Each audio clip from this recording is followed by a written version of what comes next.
Yo ho, yeah, yeah. Yo ho! What's going on, guys? It's this Grim Reaper bringing you the warning before the hurricane. Bro, 128 is tomorrow. The craziness, the godliness is coming through. But for now, my bad. For now, let's talk about what's about to happen, bro. As you guys already know, in 127, we got the glorious beginning of the fight of Garou versus Darkshine. Super Alloy. Strong, greatly hyped S-Class hero. Now, in this first encounter, both players showed some of their cards and showed some of their superiorities, but you already know we're greatly anticipating the next round, man. Round two, bro. Part two about to be crazy. It's about to be crazy. So we're doing this video here. This video right here to discuss the possibilities, the strength comparisons, and a few little nuances of the fight and what should be happening next, along with like narrative issues along the way and shit like that. So let's hop into it. You already know. Power Rise, right? The big question that we've been talking about all week long in a lot of the videos about Garou or Darkshine. The Super Alloy Bazooka. Bro, Darkshine full power with the came with it, bro. Came through with it. But the issue is that Garou matched it. Garou matched it. And the hole that he had in his stomach from Orochi's little like tentacle stab or whatever, left the hole in his stomach or whatever, is starting to heal up. Before it was healing up, before the bleeding had stopped on its own, now the clothes is as he's alive, conscious and standing up, actively swirling towards that spot. And we know like there's no regular biology that like does that, at least not human biology. So the monstrification of Garou is at hand. A high level of power is possible. A high level of destruction is possible. Strength-wise, these two should be comparable now. This should be a straight shootout. Anybody should be able to throw, I don't want to say a super alloy bazooka type punch for fun, because we know it's a particular special attack. Like, it has special significance or whatever, right? But Garou matched it without a significant attack like that. Now, Garou's attacks, they've never really gotten like that whole like fancy naming stuff. We could like call out one or two, you know, maybe like the sit attack that he did to Rover. But the rest were just like all uses of the water stream rock smashing fish style to like deliver final blows, you know, set up combos that just all derive within the same water stream rock smashing fish. But nothing in particular that was like special or different. But we see that he may even be doing some of these things inadvertently. Maybe some of the finishing moves that Garou does are finishing moves, but they're just not named. Perfect example is his the Dragon Slayer fist that I just did. We didn't get a naming for it. We didn't get a panel. Garou didn't say the name of the attack. But he did it. He pulled it out in his first instance, deriving out of nowhere with his genius. So what other techniques, what other strategies, what other finishing moves does Garou already have that aren't named? Question, think about that shit, bro. Does Garou got stuff that really don't got named out there, bro? Durability. The durability master is Darkshine.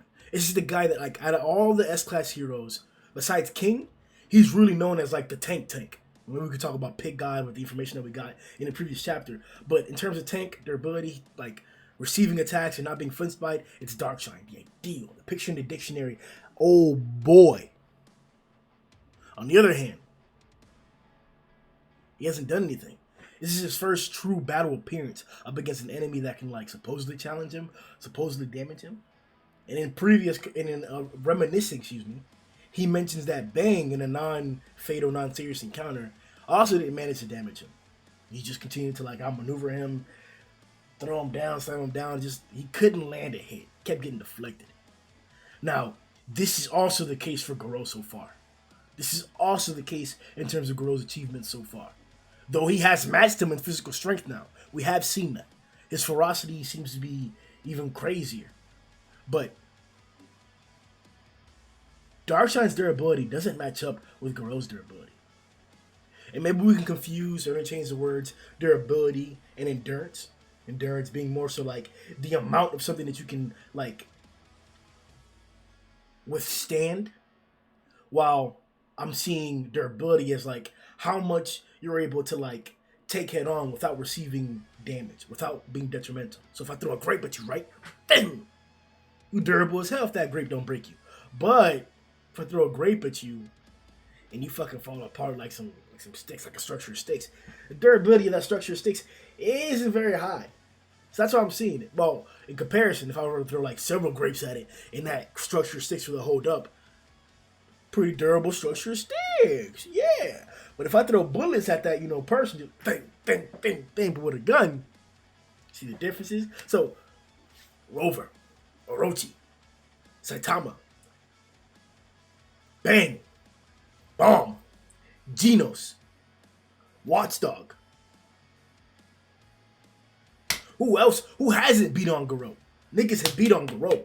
The AB8 even did some detrimental damage with their like status effects in unison and shit. Garou's been afflicted, bro. Garou's been attacked. Not to mention Garou and shit. Ripper, Bug God, with their cheat shit. Niggas have come after Garou, bro. And it's sure there have been times where he's given out because of the damage, but those are very seldom. In comparison to how many times that he's withstood and overcome, very, very seldom in comparison. So I gotta say, both endurance-wise, it's still inconclusive because we haven't seen the Darkshines. But endurance-wise and durability-wise, Garou has the accolades to be above most niggas in the series. And I say that very, very clearly. Most niggas in the series don't have the durability or endurance feats of Garou. So, there it is. He's got two. He's got one. You have the strength through. Durability, I'm going to give it to Garou for now. What else is there to really consider? Speed? We know that Garou can outspeed Darkshine. Now, in terms of reflexes, maybe that's a different comparison. Maybe that's a different conversation from what we've seen so far in the fight. Everything that we're talking about is from what we've seen so far in the fight. After images, speeding around him, attacked him almost simultaneously with the after images, and Darkshine still managed to keep his senses up and attack the correct Garou. It shows some reflexes, reaction speed. It's pretty badass. We also see the depictions of his size whenever he grows bigger and he tries to speed blitz Garou with his tackles. He's been able to bridge the gap both times.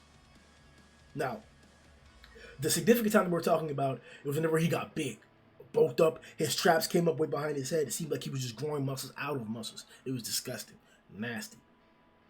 He speed blitzes Garou with all that disgustingness, all that weight in an instant, to the point where Garou says he can't deflect it. He tries to deflect it, bounces right off the shit, and has this fucking chest collapse.